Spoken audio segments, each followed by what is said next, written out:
happens when we span a certain distance, right? So just a very, very simple example. If we have a situation, okay, wherein we place a certain horizontally spanning member about two vertical supports. Now, what happens to this member? Now, we have always seen this. What happens to this member, right? This member is going to start to sag, right?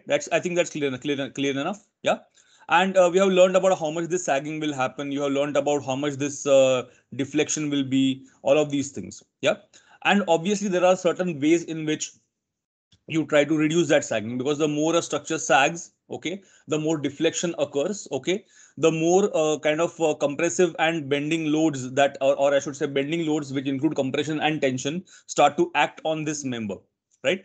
So again, like we said, if we have this member which is undergoing some deflection,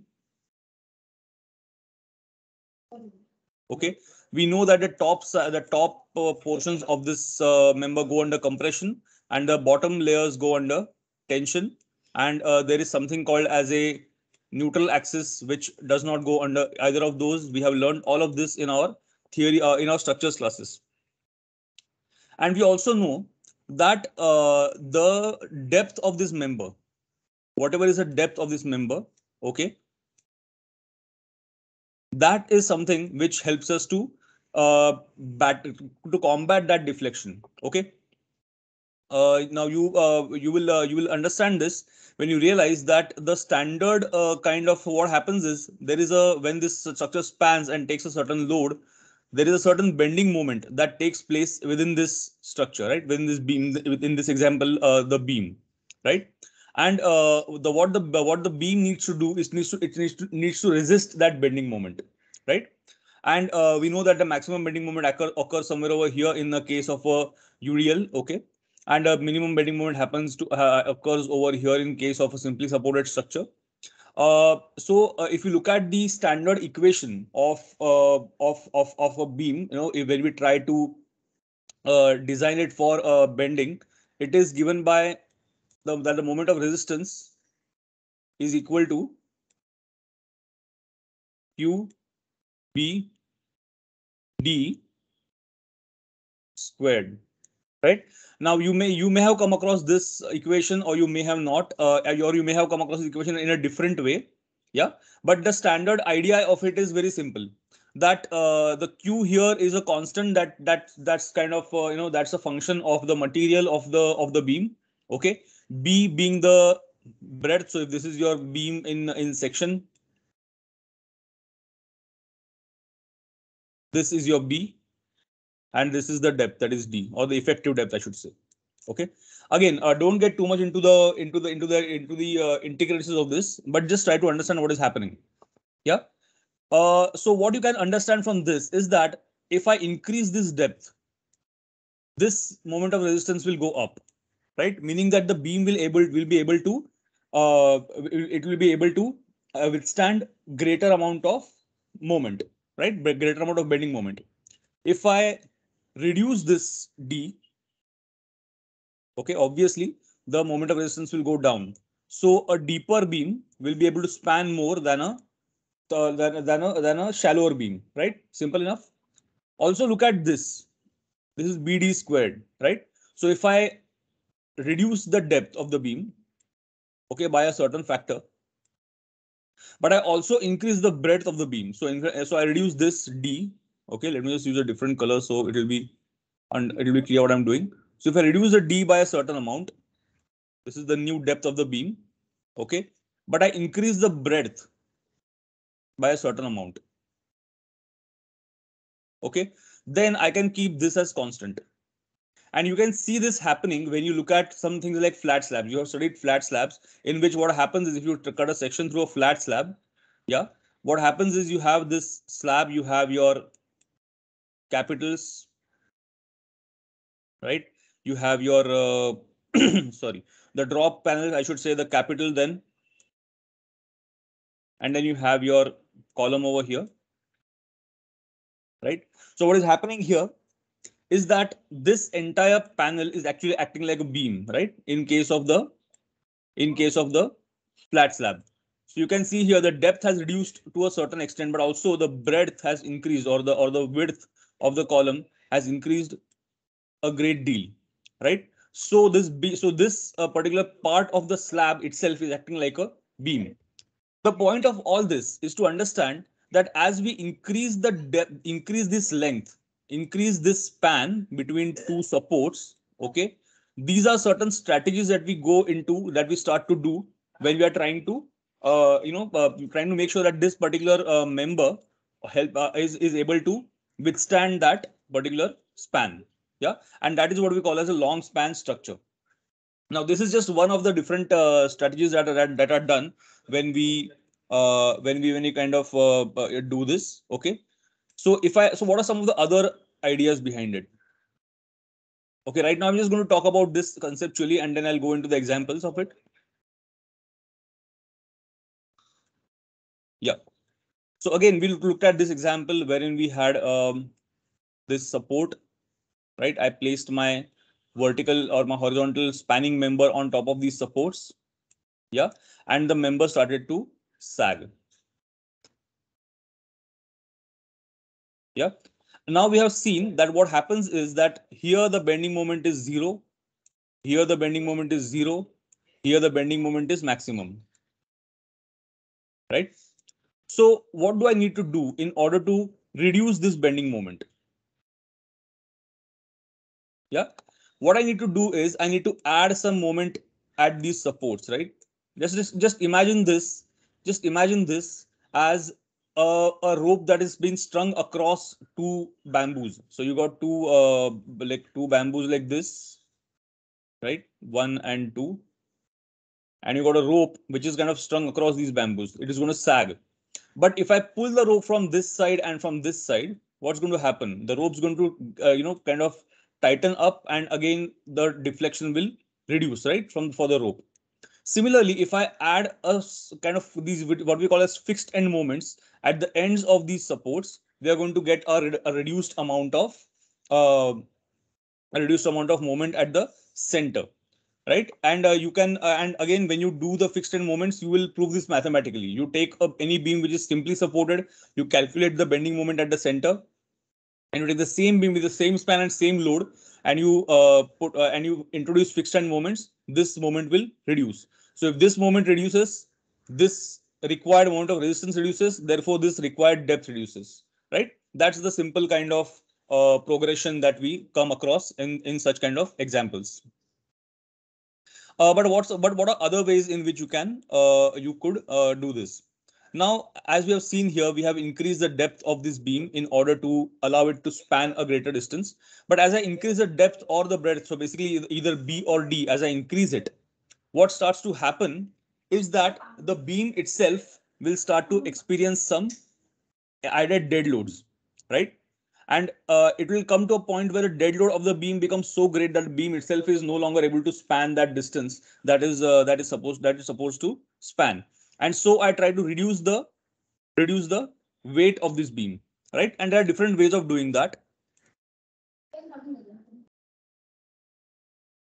So in order for me to be able to reduce the width, the depth of the beam or the area of this beam, okay, and to try to kind of and try to kind of and try to still get an effective depth, what do I do? I may for example, let me give you the example of a steel beam. Okay, so suppose you have a steel beam, a steel section.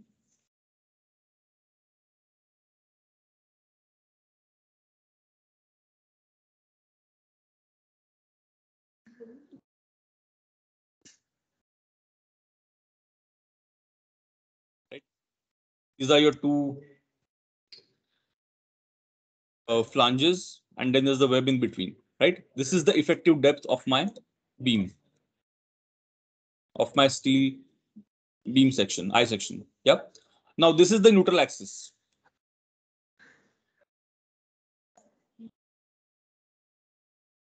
Yeah, and we know that the neutral axis experiences neither compression nor tension, right? So if I draw a bending moment diagram for this beam, it's going to look something like this, right? Maximum compressive stress at the top, maximum tensile stress at the bottom, and then you can draw a line through this, and here the tensile and compressive stresses become zero. Now that means that over here in the center, I don't require as much material as I might require at the ends of my beam, right? And so I can take material out from the center of this beam and try to make this beam deeper. So what do I sorry, so what do I do? I can basically cut this beam at its neutral axis, okay, in a certain way. Yeah, take these two parts separate, yeah, and then if I weld them back together, what happens is I get a beam that looks something like this.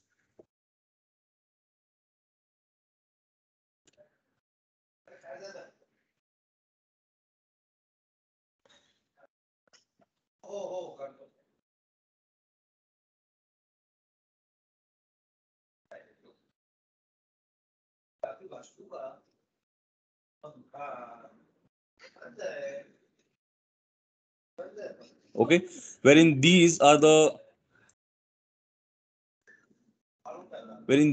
hollow parts which basically reduce the dead load, right? But I get an extra depth for this beam, right? If I see what is happening here, this much depth I've actually increased for the beam, and these are what we call as castellated beams. And again, it works in the same principle that I'm increasing the effective depth of my beam without or at least trying to but not actually increasing the material of the beam, so that the beam's load kind of does not increase as much. Okay, this is one way of doing it, obviously.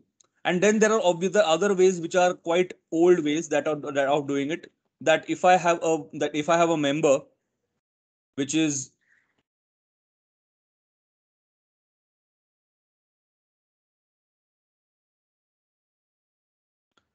if I have a member which is being okay, sorry, is this being recorded or oh, it's started Yeah, recording. it is being Okay, recorded. okay, okay, all right, yeah. So if I have a member which is again we go back to this, we have the supports. Okay, I'm showing simple supports right now, but it could be any support. You got the support, you got the beam, and the beam is bending. Okay, exaggerated bending like this. If I just flip this around and I design my member like this, then what happens? Then all the tension that is in the beam in that member converts into compression, right? This now becomes a purely compressive structure. Okay, and again, it's basically a thing that has been done for many for millennia. Okay, ever since the arch was invented, right? So I can take this, turn this into an arch, right? And or I can I can take this same structure, I can rotate it 360 degrees and that becomes a dome, right?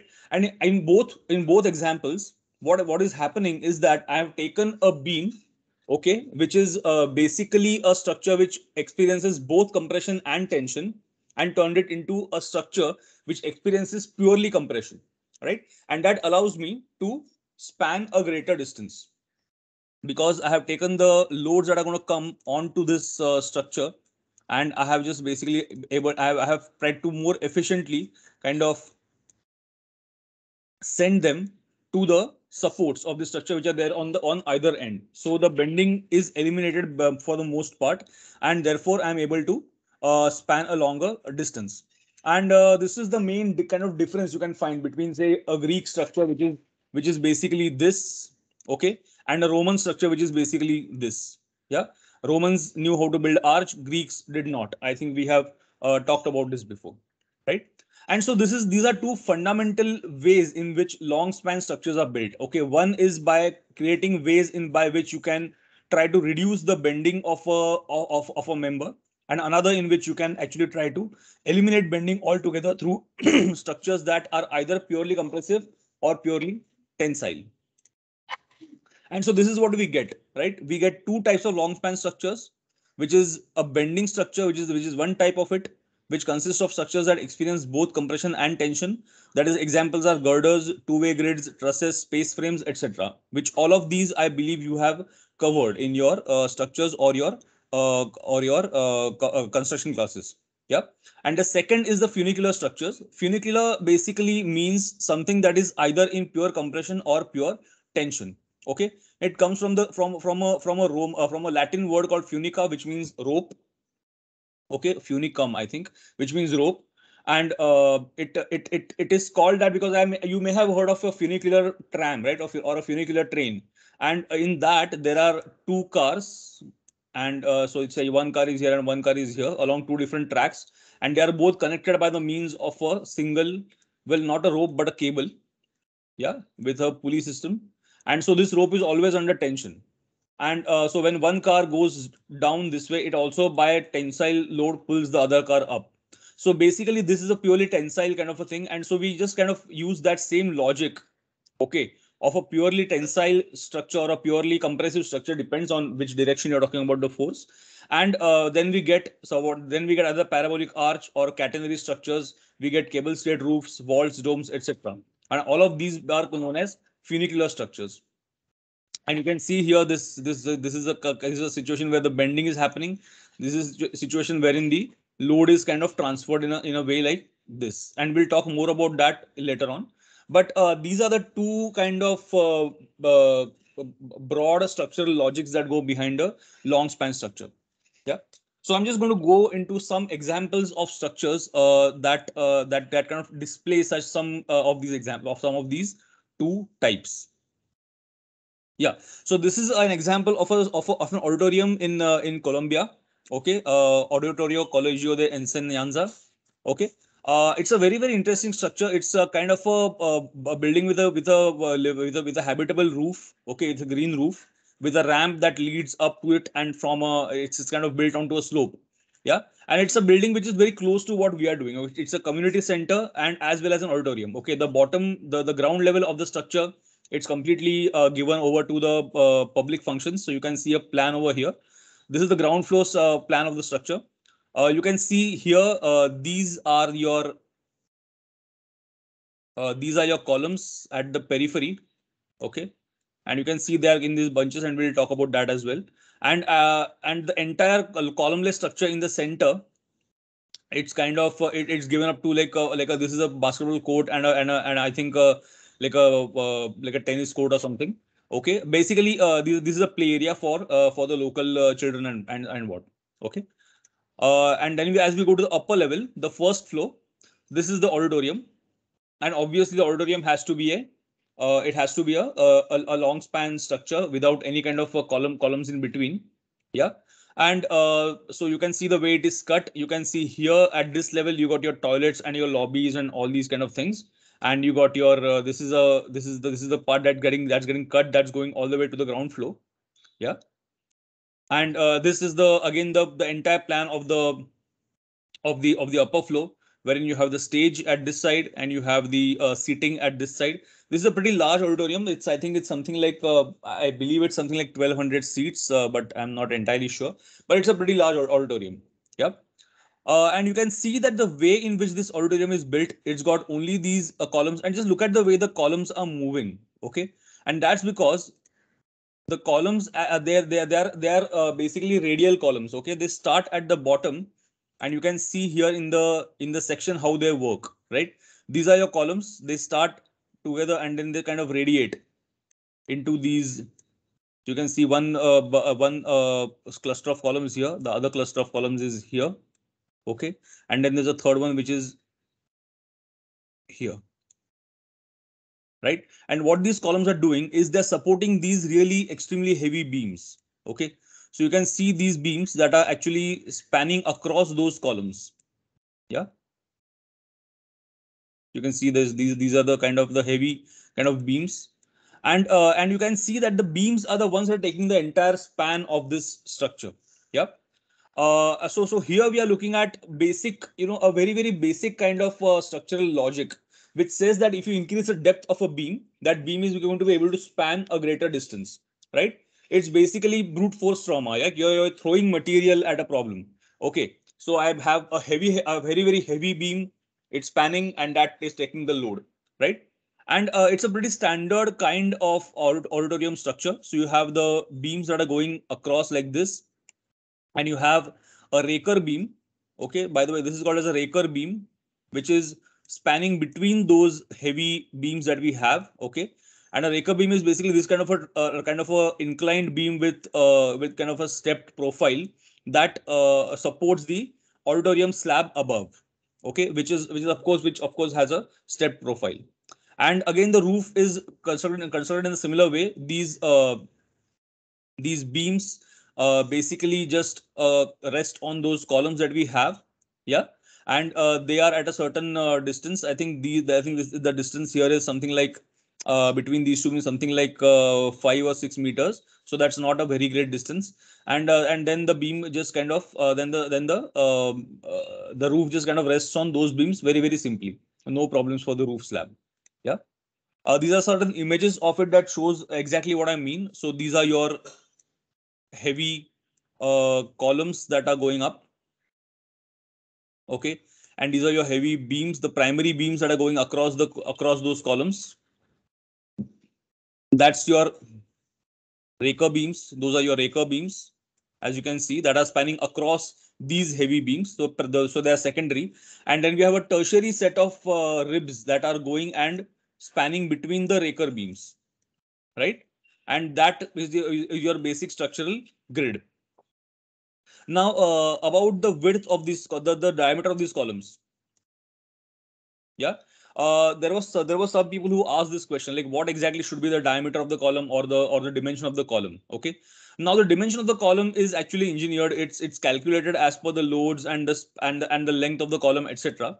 Okay. But this is what I feel you should do, and it's a pretty simple kind of a logical idea behind it. That if you take a column, any column, okay, so you have, say, suppose in fact, let me just okay, let's take this column over here, right? Now this column, as you can see, is under compression, right? It's getting pushed from the top because of the load of the structure it's supporting, right? And what is this column going to do? This column is going to, of course, it's compressive, so that compressive load is going to go through the center of this column, right? But at the same time, if you imagine what happens when you take, say, suppose you take your T square or or anything like that, or a straw, and you press it between your fingers from top and bottom, what happens to the straw? It doesn't crush, right? What happens to the straw? It bends, right? So just like that, the column would actually bend. Yeah. And what that would do is it would convert the compressive stress that is going to go into the center of the column into a tensile stress at the edges of the column. Okay, and as we know, this is called as the sorry. This deflection is also what causes the column to fail. Yeah. And so what I'm going to do, so what's going to happen is, when I design this column, I'm going to have to design it for the compression as well as this kind of a tension. Okay, this kind of a bending. Okay, and so, but if you look at a column which is shorter in distance or shorter in length, you'll realize, okay, suppose this is your short column. What I'm drawing over here, versus this is your long column. Okay, what's going to happen is that if I put the same amount of load on both these columns, yeah, again, something you have learned in your second year, I believe. Just a recap of that. If you take the same amount of load on both columns, okay, what's going to happen is the shorter column is going to be able to withstand more of this load, because it will not fail until it's completely crushed by the compressive load. But this column, because it is going to also undergo this kind of bending, okay, it's going to fail before it reaches its full potential. Okay, and so what we want is, we want a situation like this. Yeah. So where that happens, the column is going to be able to withstand more load, but of course we have a certain length that we have to follow. Okay, and so what we do is we try to manipulate what is called as your column's slenderness ratio. Okay, and again, this is a term I believe you have come across before, uh, unless I'm wrong. Okay, we this something called as slenderness ratio. Okay. And what it means mathematically, I'll talk about maybe later, maybe if I have the time. But what it is basically is the length of the column as compared to the width of the column. So you have the length and you have the lateral dimension. Let's call that as D. Yeah. And that is what your slenderness ratio means. So if I do like L by D, okay, the thumb rule I would say is you kind of try to keep this under 12. Right? So the length of the column, the depth, the lateral side of the diameter in this case, or if you are having a rectangular column, then the shortest dimension of the column should be at least 12 1/12 of the length of the column, and then you will get what is called as a short column, and then the column can actually be more efficiently designed. Right? This is a very extremely oversimplified way in which you can talk about it. But as far as the design at this stage goes, and we are working with thumb rules, I think that should be a good enough sort of idea for you to thing for you to go with. Okay. Slenderness ratio actually is effective depth upon radius of gyration, and that gives you that's something like 80.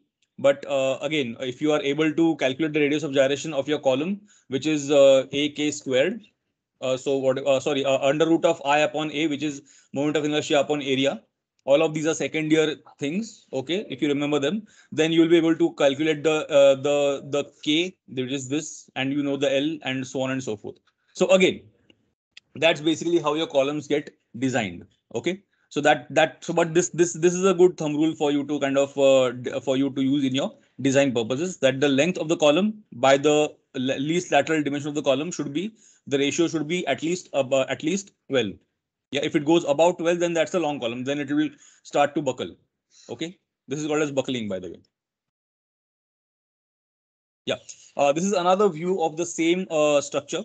From the interior, you can see this is your auditorium sloping slab, which is supported on those raker beams. Yeah, and the raker beams are supported on the heavy kind of beams, primary beams that go across. So you can see the beams are going to be inside this false ceiling, acoustically treated false ceiling. Yeah. And the facade of this building is basically freestanding. Okay, it does not support, it only supports itself onto the slabs. It does not take any load. Yeah. And so this is basically a metal and glass facade, which can then they have certain panels inside this bay, which can be lowered to make this entire thing like soundproof and blank, like not have any kind of light coming inside, etc. Okay. So basically that's one way of kind of addressing a long span structure, wherein you simply add material, you add depth to the beam. So here the beam is something like 1 is to span by I think it's about span by 10, and so you get a very heavy beam, and then that beam kind of creates these smaller bays that you use to span. Okay, so that's one way of doing it. So another way of doing it, obviously you have heard of trusses, right? So a truss structure is basically a one wherein you know what that does, right? This is your truss, a very basic kind of king post truss. Okay, and what is it doing? Yeah, how are all of these members working?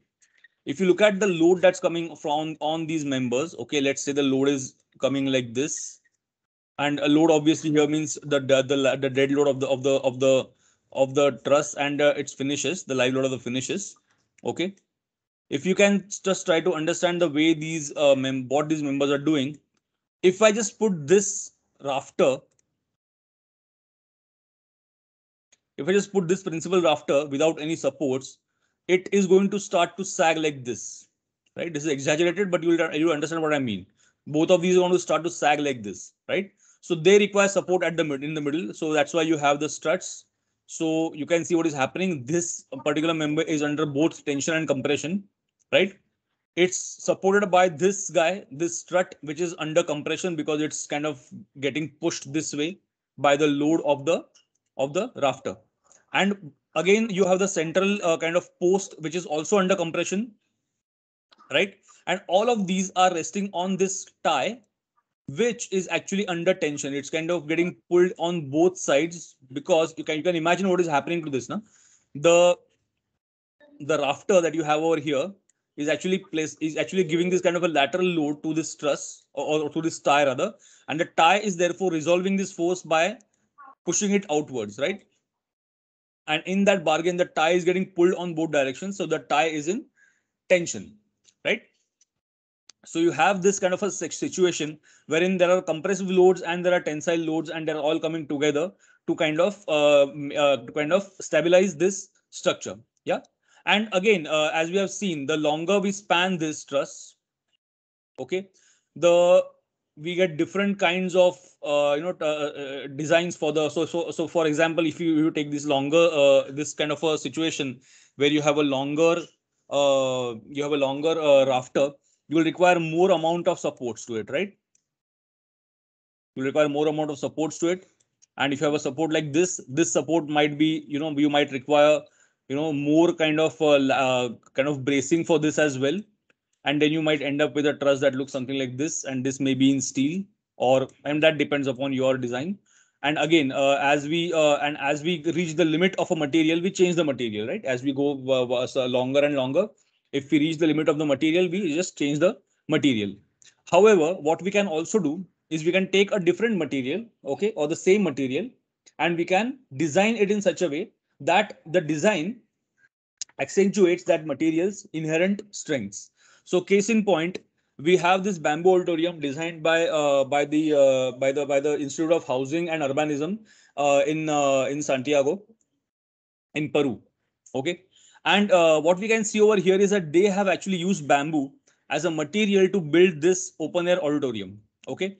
And you can look at and you can see the way that this particular design has been done. Okay. What it does is that it basically you can see that it tries to reduce the longer spans of a bamboo, because again, bamboo, if you span it longer, you require more number of bamboos placed together in order to take that compressive load that's going to come on it. Okay. But a bamboo is very, very good under tension, because a bamboo is actually made up of these parallel fibers, right? If you have seen the structure of a bamboo, it's made up of very closely placed and densely packed parallel fibers that are extremely good at taking care of tensile loads. Okay. And so what we need to do in the truss is make sure that most of these members undergo tensile stresses. And if the member is undergoing compression, because if you take a bamboo and you compress it, the bamboo is going to bend, right? So we need to have either a greater number of bamboos kind of bunched together, okay, or we need to have shorter bamboo members. So agar ye bamboo member itna hai, so we need to have some kind of a support in between, so that this member does not span a very long distance. Yeah. And then when it's under tension, then that member can be much longer, and it can be a smaller member as well, because that's the inherent strength of the bamboo member. And so this is a plan of that particular. So you have two different. This is kind of a three-dimensional truss. Okay. So you have two different ways in which this truss works. So you have you have the lateral loads, which are over supports, which are over here. These are the external columns on two ends of this span. And sorry, and you have trusses which are actually kind of inclined, okay, to come and meet at a certain point. So you can see this is what is happening. Okay. And here you have another structure which I'll show in a section. Okay. That kind of creates this a platform at the top. Okay. And that also helps in taking care of the rain that is going to come in this particular situation. Okay. And we'll just see that what happens in this. This is much clearer in the section. So you have these kind of RCC stub columns, which are kind of acting like buttresses for the truss. And the truss is kind of, you can see from here, this member is actually sloping backwards. Okay. And meeting another member that comes from the other side. And then these are your tensile kind of ties that go and actually meet at this point. Okay. Where there is a where there is a gusset plate kind of a situation, and I'll show that in detail as well, which has got another kind of smaller compressive members that come from the top like this, supporting these longer members.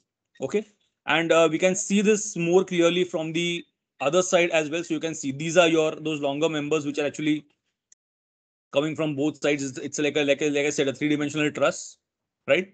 Then if you see this, what is happening over here, these members are actually like becoming like butterfly trusses kind of situations, or butterfly beams, which kind of have different they're kind of radiating out to support different points of at for this rafter over here. Yeah, so that are those are these that you can see.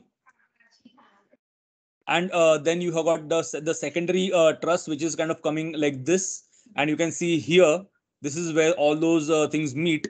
And if you just see this more in detail, that's what it is. Okay, here there is a steel gusset plate which kind of acts like a like a meeting point or a joining point. That's where the joinery actually happens.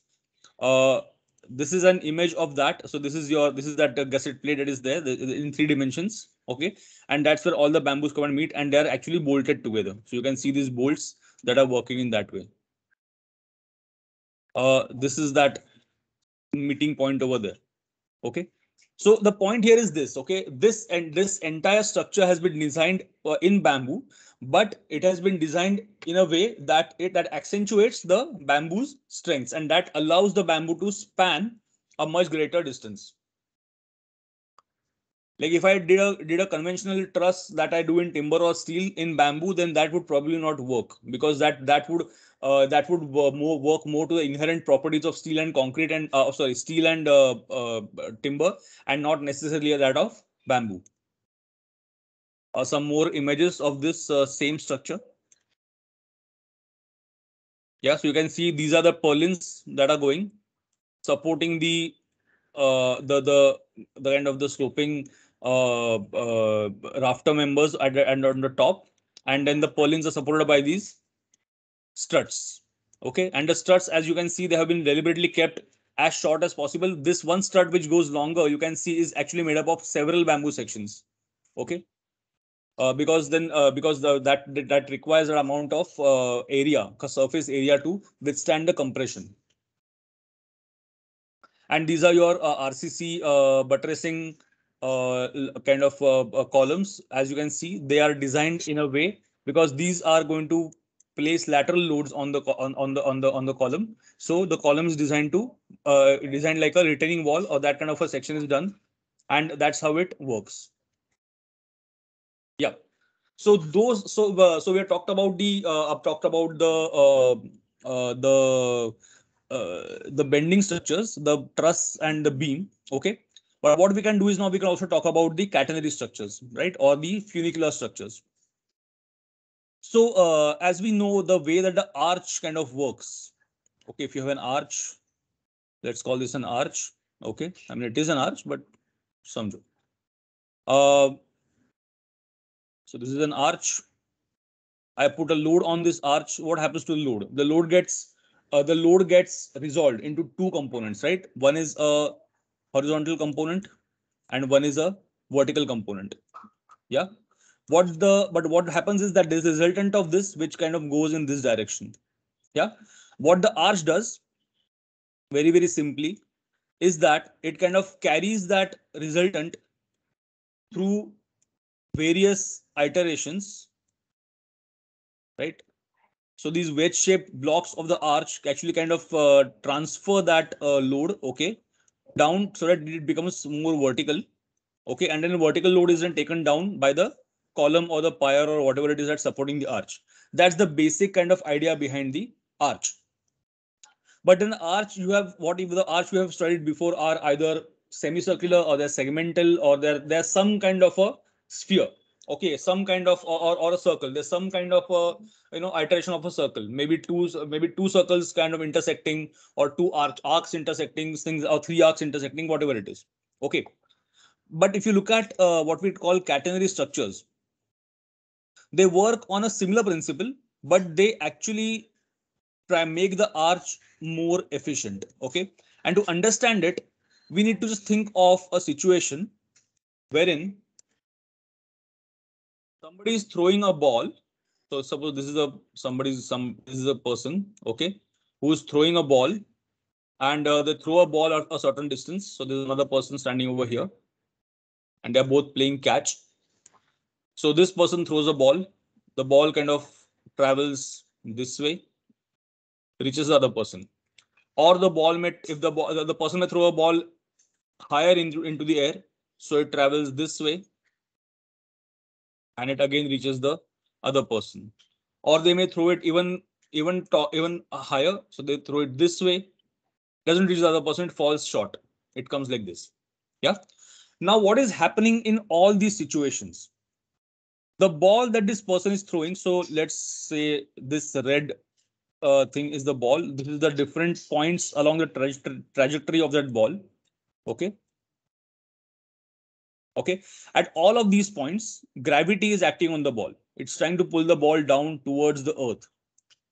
Okay, but at the same time there is also another force acting on the ball, which is the force that has been exerted by this person. Okay, that's trying to get the ball away from gravity.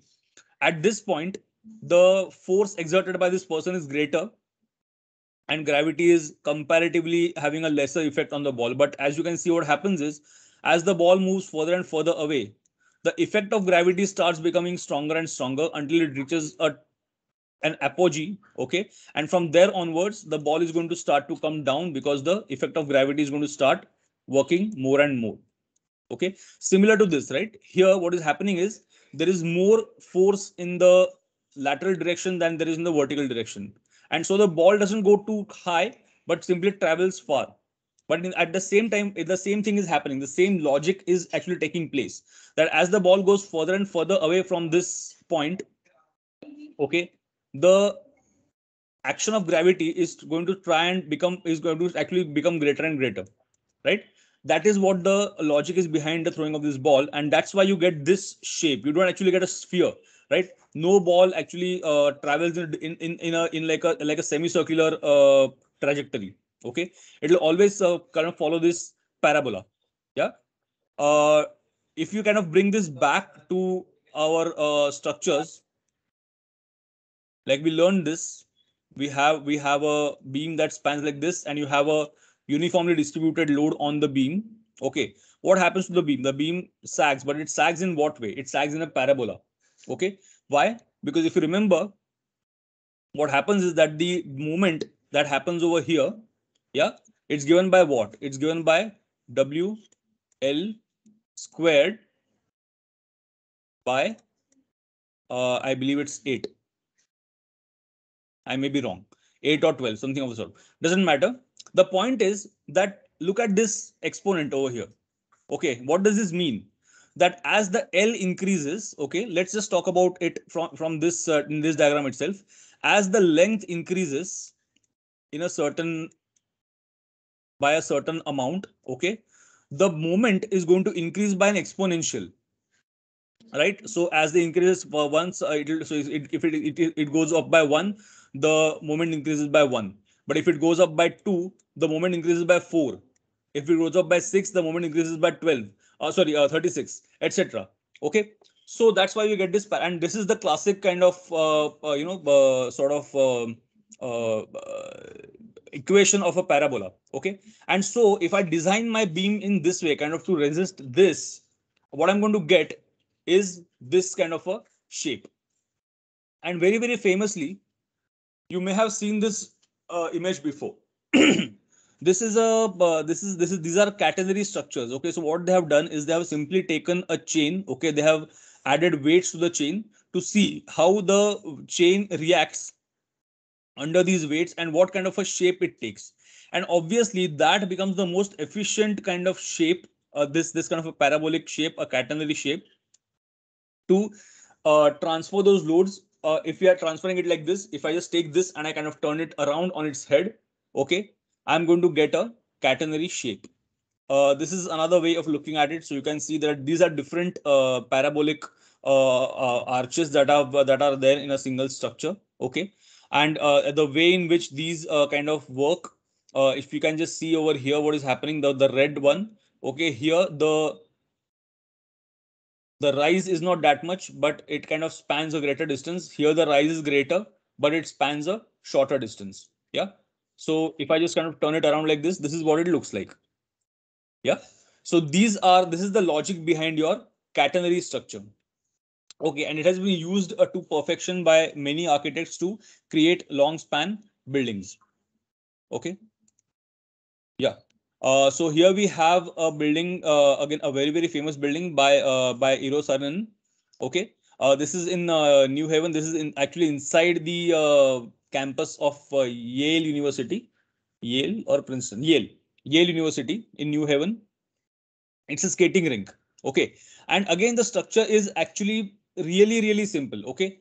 It consists of two things. There is an arch which is there in the center, right? There are two kind of curved walls on either side of that arch, and then there are tensile members which go between that arch and this and these two members, right?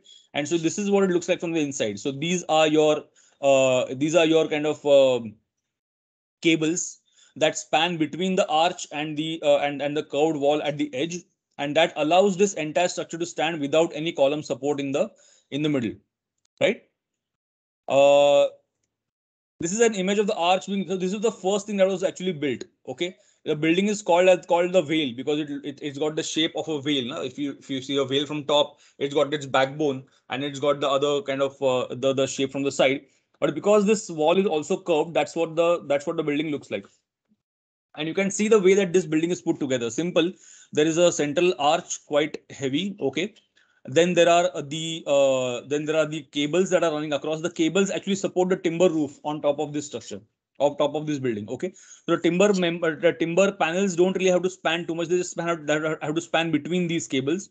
And what the cables are doing is they're spanning between this arch and the shear wall which is there on the periphery. So you can see here another section of the building. So this is that arch,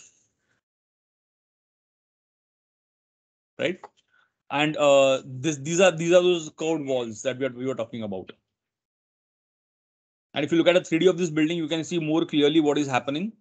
So these walls are actually acting as as kind of counterweights for this arch. So arch, as you can see, is laterally unstable, right? The arch can would be actually not be stable in these directions. It might fall over like this. But what happens is because there are these tensile members on both sides. Okay, what happens if the arch kind of gets pulled on that side? These members go under tension. If the arch gets pulled on this side, these members go under tension, and they keep the arch in place. And then the arch in its turn supports the roof. Okay. Again, the entire structure is purely so the arch is purely compressive. The cables are purely tensile. So this is why it's called as, we can call this as a funicular structure. Okay. But again, this is a comparatively simpler kind of, at least engineering way, in the mathematical terms. It's a simpler structure. Uh, we can also take this idea of of the catenary. Okay, try to find the best shape that can resolve forces in the most efficient way, and then that allows us to reduce the amount of material that we use for a particular structure. And case in point, this building I believe we have seen a lot of times. This is the Maya Somaya library by Sami Padora. Okay. And the reason why I'm showing it again is to get the point across of this catenary geometry. Okay, that allows for those loads to get transferred more efficiently, which allows us to reduce the amount of material that we require for these particular members. So again, the library itself is a large columnless space.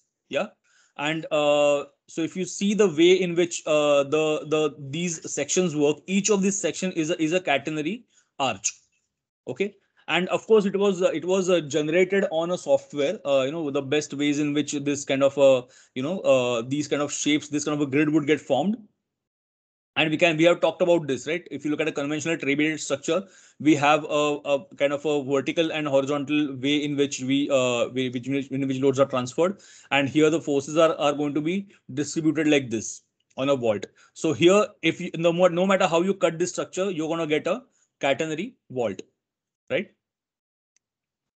These are certain images of how it was done. So you can see here there is a dummy kind of a build is built on the site to test the strength of the final result.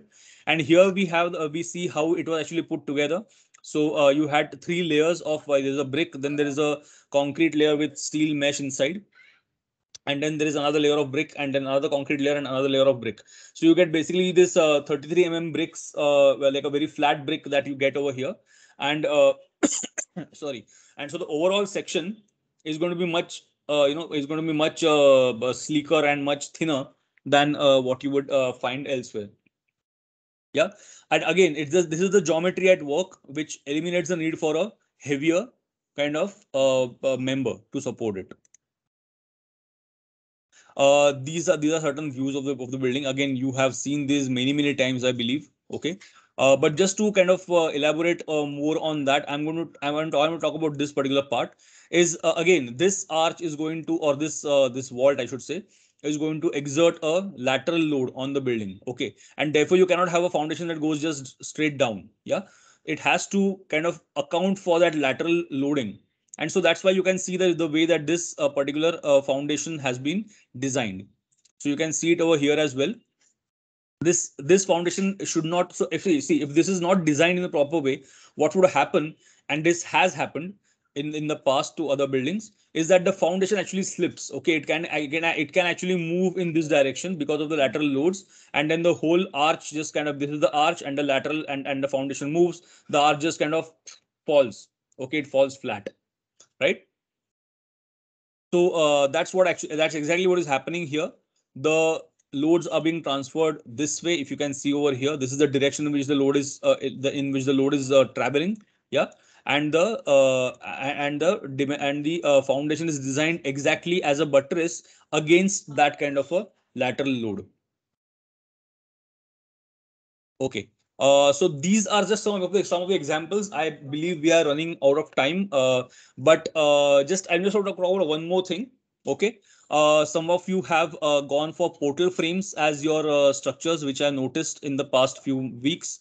So just very quickly, the logic of a portal frame is very simple.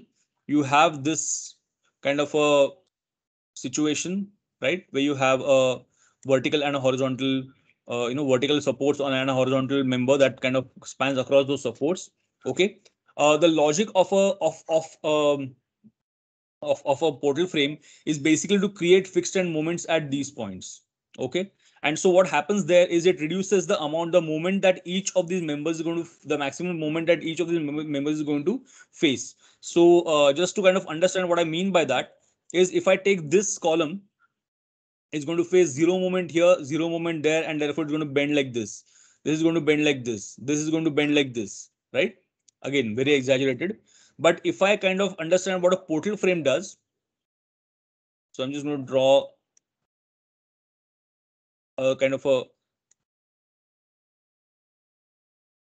three support portal frame. So you got this, looks something like this, right? I mean, yeah. So you got these moment resisting supports over here.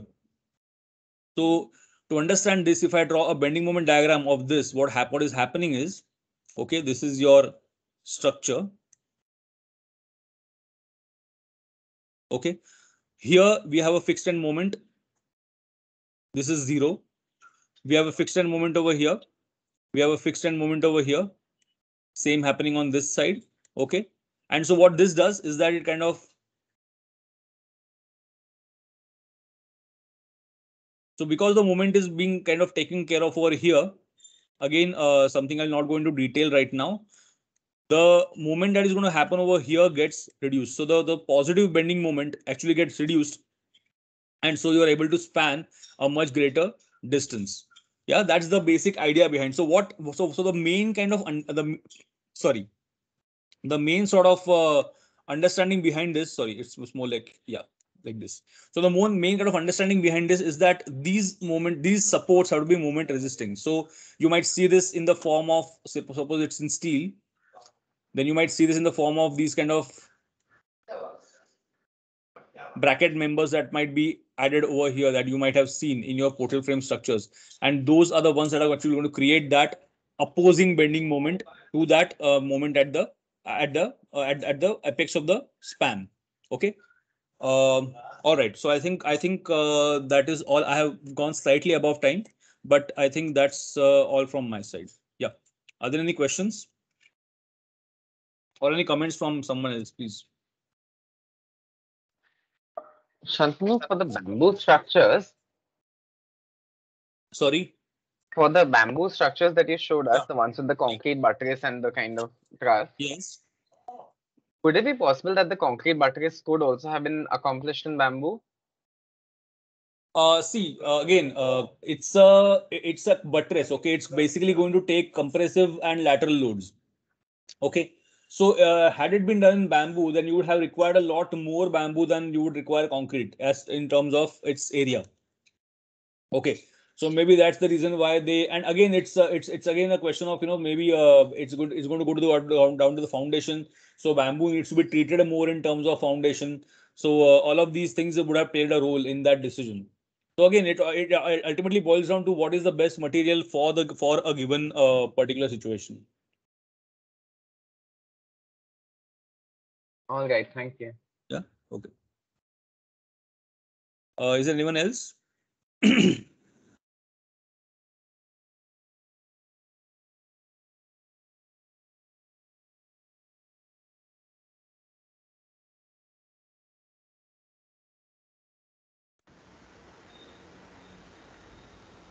Yeah. Shantanu, being a construction faculty, I should thank you for covering large aspects of structure and construction today. Good attempt. Thanks, man. Okay, since I have no comments from the students, I would like to say that Shantanu kind of did a what do you say, revision of what you already have been taught. Okay, so Yeah. it's good, a quick kind of a thing. So automatically you can use it. But I think what he's done through the examples, he's actually drawn the lines of forces, and he's also talked about the logic of material. Okay. So the nature of the material, what is good in compression, what is good in tension, and hence why the material is used in a particular way. So that's something which I mean is fundamentally important, which is put across to you all. I think all of you students, though there are very few of you today, all of you students should realize that you should not think as concrete as a default material. Okay.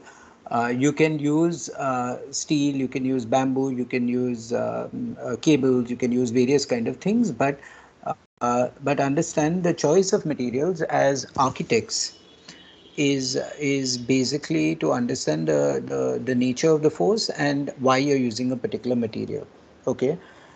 Please remember, like Shravan, when you ask that question, uh, these are questions which a client will ask you in real life. Why can't you use this? Why can't you use that? And you should have the ability to explain to a client in very simple words why it cannot be used. At the same time, you should have the sophistication enough to talk to a structural engineer to explain to him why you want to choose a different material. So I mean that's what we have to do as architects, have the ability to explain to a layperson the issues with a material, etc., etc., and at the same time have the knowledge to argue with a structural engineer, like why you want to use a particular thing. So that's the other thing. Shantanu also kind of motivated you all to actually look at. Uh, I would love to say that if you all can actually make physical models to kind of understand compressive forces and tensile forces in probably one module of your structure, that itself would be good. You know, when he showed the auditorium, I saw that image and I was just wondering what happens in the other direction. How is that? How are the beams supported? Obviously, if you have these angular columns, they have the tendency to move apart. And how is that tied up? And then he showed you the underside of the auditorium, which showed the belly, which showed the ribs, which kind of became like a plate which held the whole thing together. I don't know if you all observed that where the toilets were located, there were plumbing pipes, which is called drop plumbing, which I think Neeraj has already covered with you all in the second year, because I've seen one of his, I don't know whether he covered it, yeah, but last year, yeah. So I've seen that where he's talked about drop plumbing, where it's under the thing. So there are lots of things as architects that we have to understand. And out here, when he actually showed those things, I would recommend that each of you make a model at 50 scale, or 1 is to that would be the ideal kind of dimension to understand the forces. And the proportion of the columns, like Shantanu explained the proportion and the logic of it, etc., etc. You need to know that knowledge, but very often, like, it gives a aesthetic to it. You know, like those columns could have been. You saw the surface of the columns; they were all circular. Okay, and they went in a particular direction. There's a certain dimension to it, etc., etc. So understand, as architects, a structural engineer will give you the size. He'll tell you this is the optimum size. Okay, but an architect will actually say, if you make it into a plate, or if you make it into a surface, or if you make it in a particular dimension, you'll get a quality of light which is important for the space, and that's our job. Okay, so don't just take, okay, column size to 300 by 600, lagao all the columns, 200 columns, depth of footing, this, that an engineer can do. But if you say that the column, which is 300 by 600, now it becomes 300 by 1400, because it's a surface, and I will actually create a texture of the concrete which will actually reflect light in a particular way, then you're talking as an architect. So I think um, one is just do a modeling of it, and not, I mean, it'll be preferable that you do a physical model. I know you will now make excuses that I don't have material and all that jazz, but believe me, if you're passionate about the construction and technology and design, okay, you will even swim the Atlantic Ocean just to get that material. So understand that, and that gives a thrill to architects, to designers, and you, once you use those models in real life with your client, you'll see the joy in their eyes and understanding of what is said. So please understand that in your contract as an architect, no one says that you have to make 5 models, but it's the excitement and passion for you to understand the way the way the space is created, that you would actually then you then kind of make a model, etc., etc. And it's just for your own understanding and the joy of explaining to a client, explaining to a contractor. That's when you make these 3D drawings. So I mean, good. I mean, I hope it gives you enough food for thought for the rest of the design which you have to do. Yeah. Anyone Thanks, else wants to add on? thanks, Shantanu, for the recap, and more important, being a construction faculty, you contributed on that front. I also did show this for the information of the guides, that I did show last semester's fifth sem portfolios to the students Okay. by way of amount of work that is done. We had somewhere between 15, 16 sheets last time, the intensity of the work, and that we did take up detailing and a drawing called as a synthesis drawing that actually spoke about what the building was made up of. What were the key component members, key structural members, overall idea of the building, of how the building came together. So I did show them that. And I did tell them that it is high time that they start detailing out aspects, because now more or less plan sections are in place. And I also made them understand that other than this synthesis drawing, or a drawing that allows the building to come together, this project is all about having cross sections, good cross sections that speak about the complexity of this building stack, of functions stacked one on top of the other. So that was what was covered in detail yesterday, other than other than making them understand that plans need not look as design plans. KRVI students take great pleasure in not labeling anything. That's They don't even write names on their nameplate. So we've seen that earlier. So I've told them to refer to their senior sheets to get to understand how formatting is done, how plans need to be, labeled, how schedules need to be made, and how those schedules need to reflect in all aspects of the drawing, be it plan, sections, elevations, because door windows reflect in all these three set of drawings. So this for the general understanding for those people who are moving at a good pace. The guides can expect this from them. As for those who are struggling, all I can say, all the best.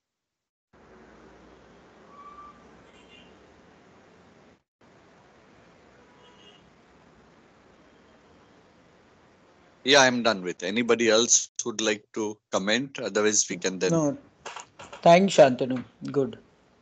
I mean, I hope for the students, I mean, it's a revision of things which are done and understanding also. Yeah. No other comments, or no one's there. I mean, there are only 69 in this meeting, and that's Shantanu, Sahil, can me, I so 60. request you to stop the recording and download it, since you've done it, such that, yeah, because I think we are more or less done.